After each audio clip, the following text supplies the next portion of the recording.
Buenas, estou aqui com o Vanderlei Camargo, professor da Unisantos, e estamos batendo papo sobre mídia, marketing, vídeos, publicidade, cinema.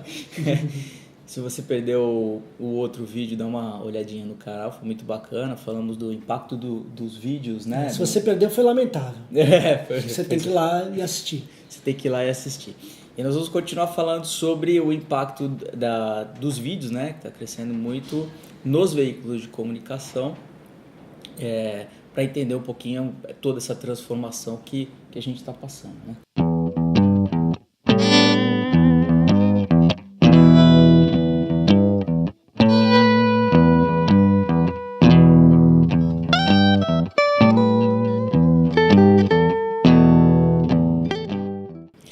Vanderlei, estávamos falando, você até no final do último vídeo deu algumas dicas do que as TVs abertas poderiam fazer para resgatar esse público que foi pro digital, né? E aí eu vou te colocar numa saia justa agora. Eu tive no evento do Com Mais na USP, onde uma palestrante falou o seguinte: a Folha de São Paulo não é a Folha nas redes sociais. Ou seja, não adianta ela se basear só no impacto da marca dela para produzir o conteúdo nas redes sociais, porque isso já não tem tanto peso, tanta importância. Às vezes ela vai competir com o youtuber que não tem mais de 100 anos de história, como tem, né? Mas tem um conteúdo mais aderente àquela plataforma. Então.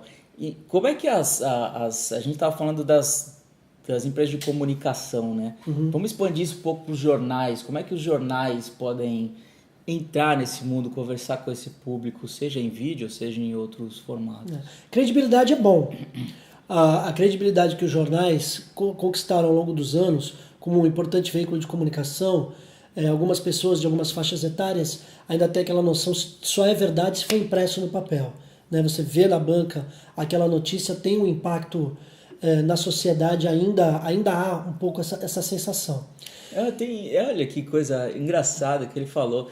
Só é verdade se tiver impresso. A credibilidade. É uma espécie de documentação do fato, né? Em contraponto ao que a gente tem de notícias falsas. Exato, de hoax. Exatamente. Então, os meios de comunicação, eles têm esse grande capital, que é a credibilidade, que eles podem aprender a trabalhar melhor isso. Né? O próprio New York Times, que talvez seja o jornal mais sério, mais sisudo, com mais massa de texto no papel, tem pouca foto, pouca arte.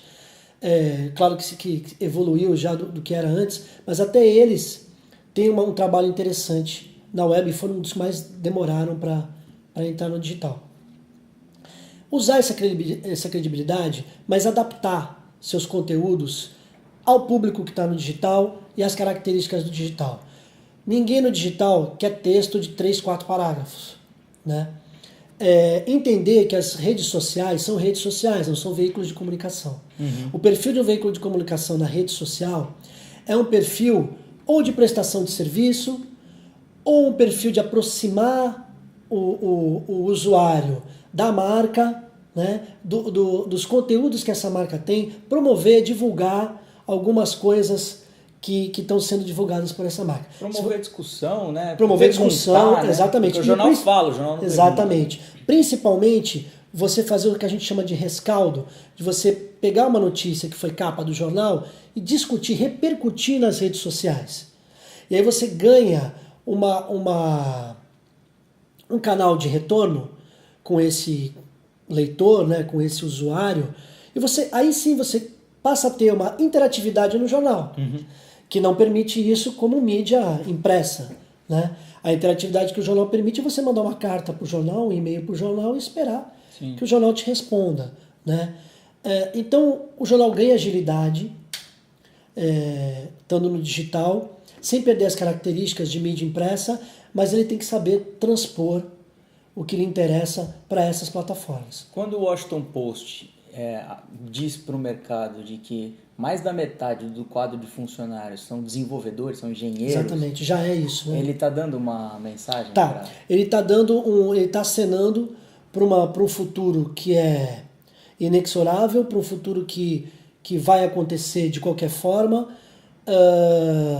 ele está avisando os leitores mais tradicionais de que precisam acompanhar a evolução do jornal, né? O mundo mudou.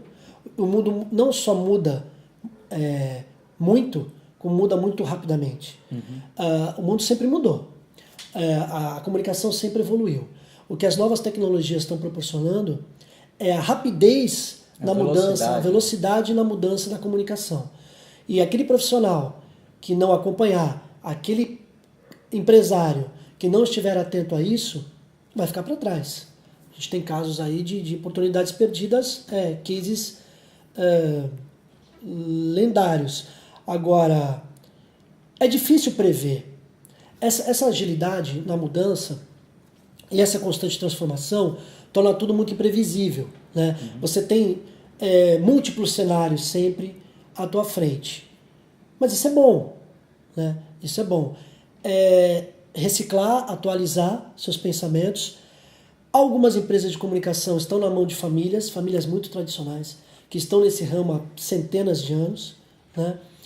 E que aí tem a dificuldade de tem essa dificuldade de implantar. São profissionais jovens, às vezes, que tentam fazer essas mudanças e sofrem uma certa rejeição. Até a profissão do jornalista está mudando muito, né? Sim. De todos os profissionais de comunicação, Sim. né? Mas no sentido de que, por exemplo, algumas notícias são feitas por robôs, né? Exato. Algumas notícias de terremotos são programas que, além vê a escala do tremor e vão tal, dimensionando manda automaticamente uma mensagem. A importância disso e solta. Há algum tempo já eu não vejo, e essa é uma discussão que eu trazia da universidade quando eu fiz o curso de jornalismo lá nos anos 90, né, meados dos anos 90, quando eu me formei, e que eu já trago sempre venho trazendo. Eu nunca entendi bem o jornalista que se fecha em noticiar alguma coisa.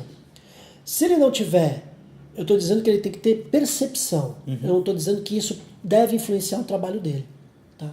Mas é impossível que não cause certa influência.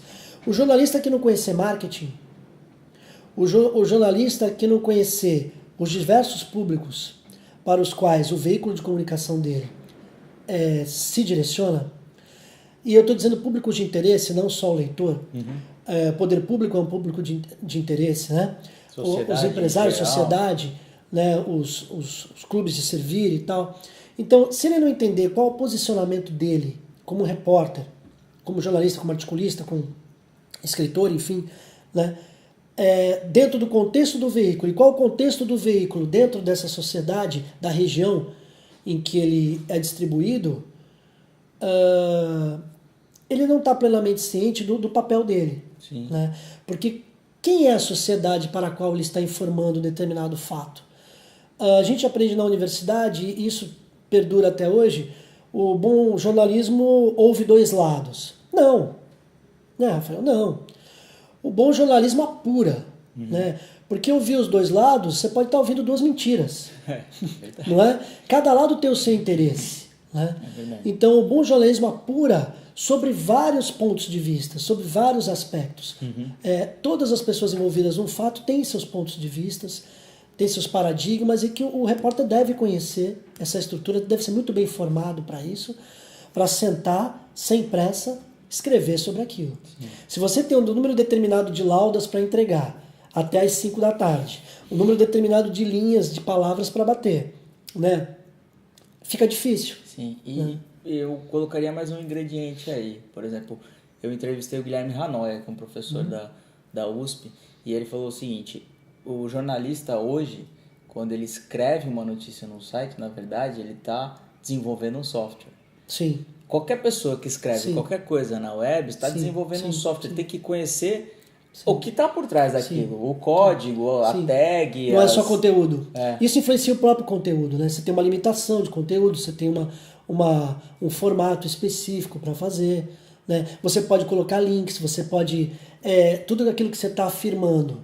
Você pode colocar referências que a pessoa clica em seguida e já obtém essas referências. Sim. É uma informação muito mais completa. Você pode contextualizar muito melhor uma informação do que esperar que o jornal te abra um espaço para uma retranca, para você explicar aquela notícia que você deu. Até que ela tenha características técnicas para ser mais espalhável, Sem para dúvida. alcançar mais pessoas, Sem o que dúvida. é bom para ele, para o jornal. Exatamente. Você estava falando de credibilidade, eu acho que esse é um assunto que a gente pode continuar depois.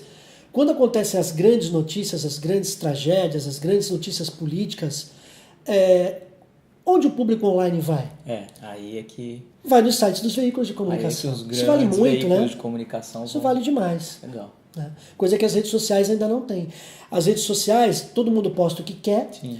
e o próprio usuário nos comentários vai lapidando aquela informação, vai filtrando aquilo até que se chegue mais perto da verdade lá embaixo. Agora, quem é que acompanha tudo até lá embaixo? Né? É um perigo. Então, basicamente, essas empresas podem utilizar essa credibilidade Sem dúvida. e se modernizar. trabalhar de Exatamente, forma mais- exatamente. E trabalhar para e passo com o que produzem no offline, né? Legal, bacana. Gostou do vídeo?